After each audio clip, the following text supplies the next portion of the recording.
हम वो स्या नसीब हैं कि जिसने इद्दत में गुजारी है हयात तेरे बाद। अस्सलाम वालेकुम नाजरीन, मैं हूं आपका मेज़बान नुमान असद भट्टी। आप इस वक्त देख रहे हैं एनम्स नेटवर्क से प्रोग्राम हीरो नंबर 1। आप सोच रहे होंगे कि आज के प्रोग्राम का आगाज़ मैंने एक शेर के साथ क्यों किया, क्योंकि आज के प्रोग्राम में हीरो बनने वाले हैं एक ऐसी शख्सियत कि जिनका ताल्लुक शेर व शायरी से है। नासिर रफ़ीक मुग़ल साहब से आज हम लोग गुफ्तगू करेंगे और उनके लिखे हुए अशार भी आपको सुनाएंगे और शेर व शायरी क्या है और चंद अहम सवालात जो आप भी जानना चाहते हैं और मैं भी जानना चाहता हूँ। आइए बात करते हैं आज के हीरो से, नासिर रफ़ीक मुग़ल साहब से। अस्सलाम वालेकुम। वालेकुम सलाम। कैसे हैं सर आप? जी अल्लाह का करम। सबसे पहले तो मैं आपको वेलकम कहूँगा और आपका शुक्रिया अदा करूँगा कि आप यहाँ पे तशरीफ़ लाए। आपने अपने कीमती वक्त में से कुछ वक्त निकाल के हमें दिया, उसके लिए आपका बहुत शुक्रिया। तो अगर आपकी इजाज़त हो तो क्या आपसे सवाल किए जाएँ? जी ज़रूर। शेर व शायरी क्या है? नुमान साहब, पहले तो मैं आपका शुक्रिया अदा करूँगा कि आपने जो है वो अपना कीमती वक्त निकाल के मुझे यहाँ पर बुला के जो इज़्ज़त बख्शी है, अल्लाह पाक आपसे राज़ी हो। और पोइट्री बेसिकली जो है वो इमेजिनेशन है, अपने जज्बात को तसव्वुरात में और फिर उन तसव्वुरात को जो है वो अल्फाज में आपने लेके आना है। आपका कहना है कि इमेजिनेशंस जो आपके दिमाग में चल रही होती हैं उसको आप लफ्ज़ों की शक्ल दे देते हैं, तो ये शेर व शायरी है। शायरी है। तो अच्छा, माशाल्लाह से आपने अपने शेर भी लिखे हैं, तो आपसे मैं ये पूछना चाहूँगा पहली बार आपको कब लगा मतलब शेर व शायरी कर सकते हैं? एक्चुअली सोशल मीडिया पे मैंने काफ़ी पोइट्री ग्रुप्स जो हैं वो ज्वाइन किए हुए हैं और कुछ जो है वो एक पुरानी डायरी भी मेरे पास पड़ी है जिसमें मैं अक्सर जो है वो पढ़ता रहता हूँ। पोइट्री बेसिकली करने के लिए मैटर ये चीज़ करती है कि आपको उससे लगाव कितना है, ठीक है। तो मैं सोशल मीडिया पे मेरी हर पोस्ट जो है वो पोइट्री से रिलेटेड ही होती है। तो दो साल तकरीबन पहले जो है वो मैं एक दिन बैठा हुआ था अकेला, तो ऐसे ही जो है वो आमद होना शुरू हुई। तो मैंने अपना शेर लिखा, जो मेरा पहला शेर था उसमें था कि दश्ते तन्हाई की अंजुमन में नासिर, दश्ते तन्हाई की अंजुमन में नासिर, हम मोहब्बत की संगीनियों को परखते हैं। हम मोहब्बत की संगीनियों को परखते हैं। ये शेर व शायरी वो बंदा करता है जिसको ठोकरें लगती हैं। तो आप इस बात को कितना कहते हैं कि दुरुस्त है? बेसिकली शायरी जो है नुमान साहब वो मैं तो मेरे जो अल्फाज हैं वो ये है कि रूह का सुकून है, टूटे हुए दिलों का सुकून है, उनके लिए राहत है, बाइस राहत है। बेसिकली जब दिल टूटेगा, ठोकर लगेगी, तो वो जो पोइट्री है वो डिफरेंट तरह की होगी। आजकल तो सोशल मीडिया पे अगर कोई खाना खा रहा है तो वो भी जो उसको वर्ड्स में कर देगा ये पोइट्री है। पोइट्री बेसिकली ये चीज़ नहीं है। पोइट्री आपके पास्ट को लेके, फ्यूचर को लेके जो आपकी फीलिंग्स हैं उसको एक्सप्रेस करने का नाम है। तो आपसे मैं एक थोड़ा हंसीदा बात करते हुए आपसे सवाल करना चाहूँगा कि अगर मोहब्बत बाज़ारों में बिकती तो आप कितनी बार ख़रीदते? मेरा अपना ओपिनियन जो इसमें यह है कि मोहब्बत चीज़ ऐसी है जो बिकने वाली है ही नहीं, ठीक है। और अगर वो बाज़ारों में बिकती तो मैं समझता हूँ कि वो मोहब्बत ही नहीं है जो चीज़ बाज़ारों में बिके।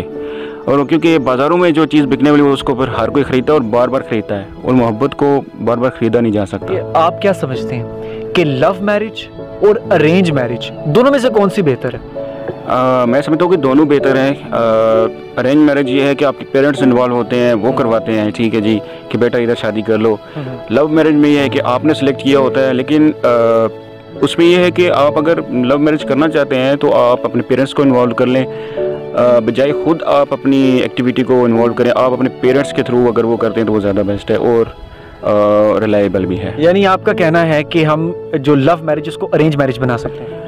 ऑब्वियसली बना सकते हैं, क्योंकि अगर आपके पेरेंट्स जिस जगह आप चाह रहे हैं आपके पेरेंट्स अगर राज़ी हो जाते हैं तो मैं समझता हूँ। और अरेंज मैरिज को लव बना सकते हैं या पकड़े जाएंगे? बना सकते हैं। वो अरेंज में नॉर्मली तो यही होता है कि आपकी शादी किसी कज़न से कर दी जाती है और फिर कहते हैं जी आप इसको लव मैरिज में तब्दील कर सकते हैं। तो कहा जाता है कि कज़नों से शादी करना इतना ख़ास नहीं है। एक्चुअली आजकल जो है वो एक ट्रेंड सा बन गया है सोसाइटी के अंदर कि भाई कज़न से शादी नहीं करनी, कज़न से शादी करोगे ये ना वो तुम्हें भाई क्या है। मुझे ये बताइए कि आपका पसंदीदा शायर कौन सा है? नवाज साहब, मेरा पसंदीदा जो है वो मिर्ज़ा गालिब हैं। उनका जो 1797 से लेके 1869 तक जो इंडिया दिल्ली जो है वहाँ से इनका ताल्लुक़ है। इनका एक शेर मुझे बड़ा पसंद है कि खुलता किसी पे क्यों ना मेरे दिल का मामला, क्या बात है। खुलता किसी पे क्यों ना मेरे दिल का मामला, शेरों के इंतखाब ने रुसवा किया मुझे। क्या बताना चाह रहे हैं इसमें मिर्ज़ा गालिब साहब? मिर्ज़ा साहब इसमें बेसिकली ये कहना चाह रहे हैं कि अगर जो शेर जो मैंने जिनका चुनाव किया है, अगर वो मैं उनका चुनाव ना करता तो लोग जो है या जो सर महफिल बैठे हैं वो मेरे दिल की हालत से आया ना होते, उनको मेरी दिल की जो फीलिंग्स हैं वो पता ना चलती। आजकल तो सरेआम भी कह देते हैं कि what ever I love you या कुछ भी।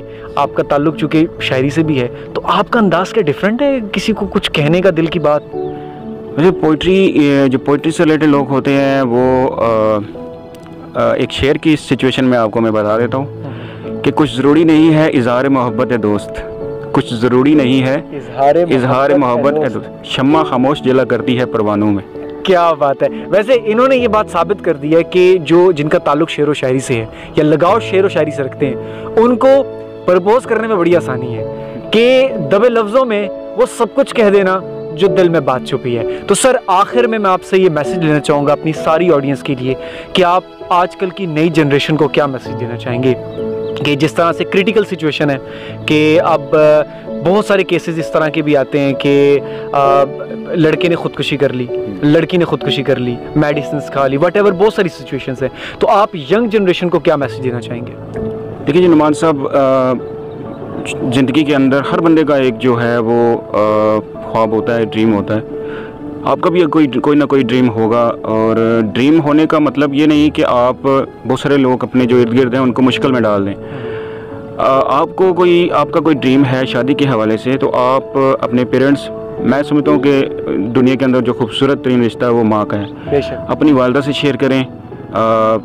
एक जो लीगल वे है उसके ज़रिए आप अपने पेरेंट्स से उसको डिस्कस करें, और बजाय इसके कि आप अपने आप को मुश्किल में डालें, अपने पेरेंट्स के थ्रू आप उसको फॉलो अप करें तो वो ज़्यादा बेस्ट है। और अपनी मर्ज़ी करके अगर आप चलेंगे तो मैं समझता हूँ कि वो भी ठीक नहीं है, वो उसके रिज़ल्ट भी ठीक नहीं होंगे, क्योंकि आपके पेरेंट्स भी जो है वो भी आपसे नफ़रत करना शुरू हो गए कि बेटे ने हमारे से जो काम आप पेरेंट्स को साथ लेकर कर सकते हैं वो ज़्यादा बेस्ट होगा। बेसिकली यही है। आज के हमारे प्रोग्राम में हीरो नंबर 1 रहे नासिर रफ़ीक मुग़ल साहब की। हम लोगों ने उनसे इंटरेस्टिंग सी बातें, कुछ सवालात, कुछ मस्तियाँ और कुछ हंसीदा बातें। अगर आपको हमारा ये प्रोग्राम पसंद आया तो हमारे चैनल को सब्सक्राइब करना मत भूलिएगा, और याद रहे अगर आप लोग मज़ीद इस तरह की वीडियोस, प्रोग्राम्स देखना चाहते हैं तो बेल आइकन को दबाना मत भूलिएगा। अगर ज़िंदगी ने साथ दिया तो दोबारा मुलाकात करेंगे।